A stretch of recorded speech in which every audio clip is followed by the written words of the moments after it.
Hello students, आपका हमारे YouTube channel पर एक बार फिर से स्वागत है। तो स्टूडेंट्स, अगर आपने हमारे यूट्यूब चैनल को सबसे पहले ये है कि अगर आपने सब्सक्राइब नहीं किया है तो इसे सब्सक्राइब करें, वीडियो को लाइक करें। और चलिए हम हमारे टॉपिक की तरफ बढ़ते हैं। हम बात कर रहे हैं क्लिनिकल हिस्टोपैथोलॉजी की, और हिस्टोपैथोलॉजी में हम स्टेनिंग तक पहुंच चुके हैं। अब माइक्रोस्कोपी से पहले स्टेनिंग ही होता है, तो हम स्टेनिंग तक पहुंच गए हैं।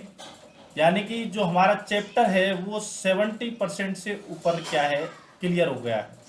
30% पार्ट और बचा है जिसको हम बात कर रहे हैं। उसमें भी हम पिछला लेक्चर ले चुके हैं जिसमें हम आपसे डेफिनेशन ऑफ स्टेनिंग की बात कर चुके हैं और कुछ टाइप्स ऑफ डेफिनेशन या फिर टर्म्स की बात कर चुके हैं कि एसिडोफिलिक स्टेन किस प्रकार से होती है, डाइज से, या एसिडोफिलिक या बेसोफिलिक, या वाइटल स्टेनिंग क्या होती है, मेटाक्रोमेटिक स्टेनिंग क्या होती है, ठीक है, और डायरेक्ट स्टेनिंग क्या होती है, इनडायरेक्ट स्टेनिंग क्या होती है, प्रोग्रेसिव स्टेनिंग क्या होती है जिसमें डीकलराइज नहीं किया जाता है, और रिग्रेसिव स्टेनिंग क्या होती है जिसमें डीकलराइज किया जाता है, यानी ओवर स्टेनिंग को हटाया जाता है। तो ये हमारे बात की है।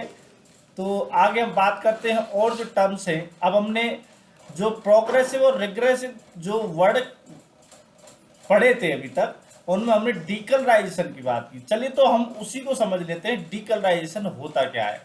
डीकलराइजेशन पार्शियल और कंप्लीट रिमूवल और stain from tissue sections when the colour is removed selectively, usually with macroscopic control.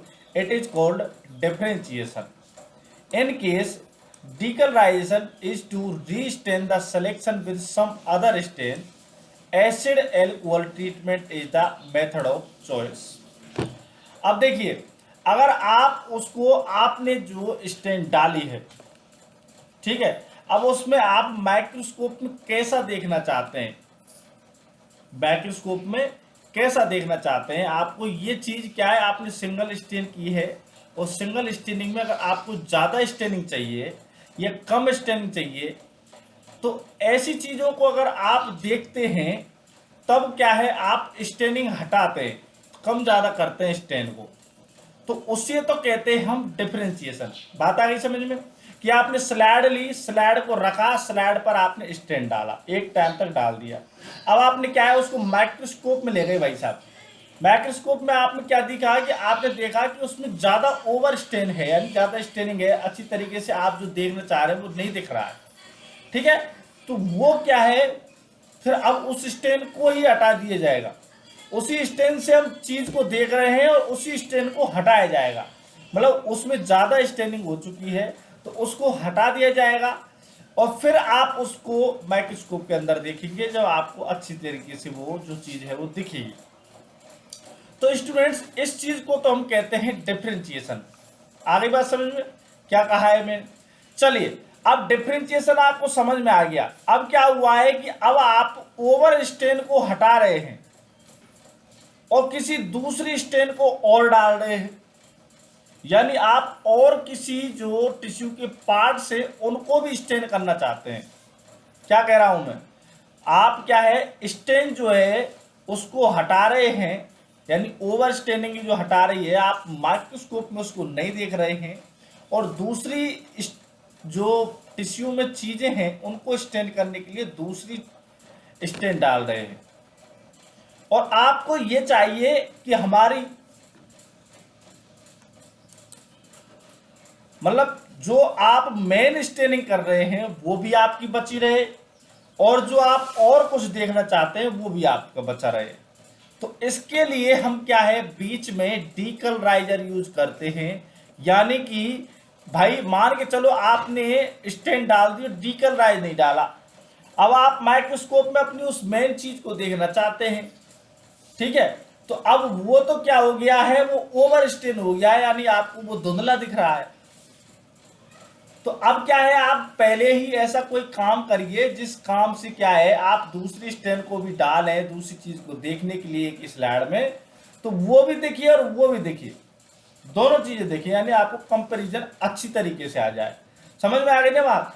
तब क्या किया जाएगा कि पहली स्टेन जो ओवर स्टेन है उसको ओवर स्टेनिंग को हटाया जाएगा किसी चीज के द्वारा जिसे हम कहते हैं डीकलराइजर।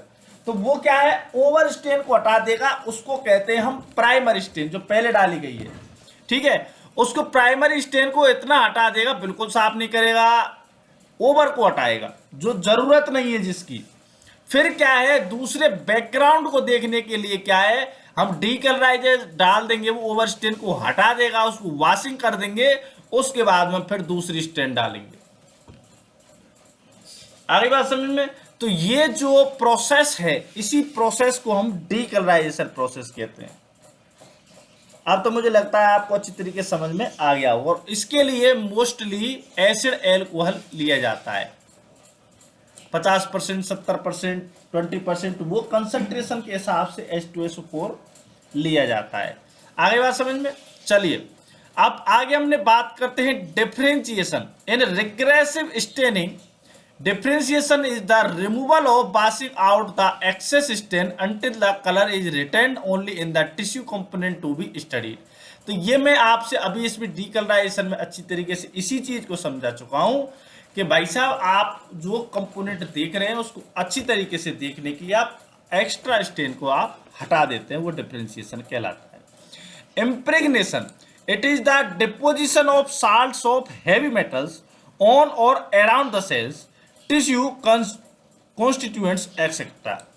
तो इम्प्रेग्नेशन क्या होता है, साल्ट्स जो हैं हैवी मेटल्स के, उनको जो सेल है उसके चारों तरफ या उसके आसपास में डिपोजिट कराना, तो वो क्या कहलाता है, इम्प्रेग्नेशन। तो इट एज फॉलोवर करेक्टरिस्टिक्स, कुछ characteristics structures demonstrated are opaque and black. तो इससे आप जो स्ट्रक्चर देखेंगे वो कैसी दिखेंगी, ओपेक दिखेंगी और ब्लैक दिखेंगी। Colouring matter is particulate, the deposit is on और around but not in the element so demonstrate, वो आसपास ही उसको डेमोन्स्ट्रेट किया जाता है, आसपास ही उसको देखा जाता है, ठीक है। चलिए अब आगे बात करते हैं हम हिस्टोकेमिकल स्टेनिंग के बारे में बात करते हैं। Staining which is used to indicate the chemical composition of tissue cellular elements. तो टिश्यू के केमिकल कंपोजिशन के लिए जो स्टेनिंग की जाती है वो हिस्टोकेमिकल स्टेनिंग कहलाती है। Counter stains, a counter stain is the application to original stain, usually nuclear of one of more dyes that by contrast will bring out difference between the various cells and tissue।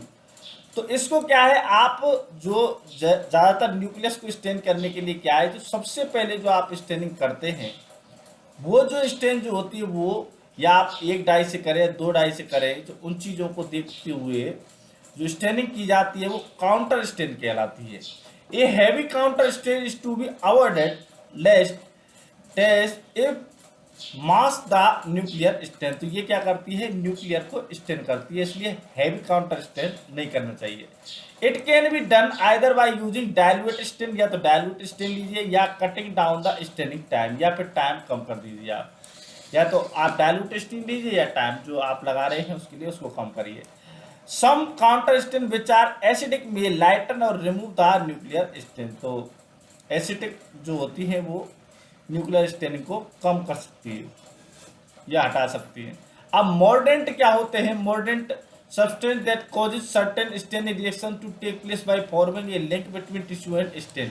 तो mordant वो होते हैं जो tissue जो होता है और stand होती है उनके बीच में लिंक बना करके रखते हैं जिससे कि ये रिएक्शन हो जाए स्टेनिंग की। The link is referred as lake, without it dye is not capable of binding to and staining the upper, मतलब इसके बिना जो डाई है वो टिश्यू से अटैच नहीं हो पाएगी, तो उनको कहते हैं मोर्डेंट। तो मोर्डेंट कौन कौन से हैं, इसका एग्जांपल है ammonium and potassium alum of alum for haematoxylin. तो हेमेटॉक्सिलिन में अमोनियम और पोटेशियम के एलम काम में लिए जाते हैं, वो मोर्डेंट के रूप में काम में लिए जाते हैं। आगे एक्यूटेंटर ल्यूको कंपाउंड्स जो हैं इनके बारे में बात करते हैं। These are substances cause an increase in the selectively और in staining power of dye. तो ये सेलेक्टिव फॉर्म में काम में लिए जाते हैं। They lead more intense staining, इससे ज़्यादा बड़ी स्टेनिंग होती है। Phenol and carboxylin, KOH, methylene blue. चलिए हम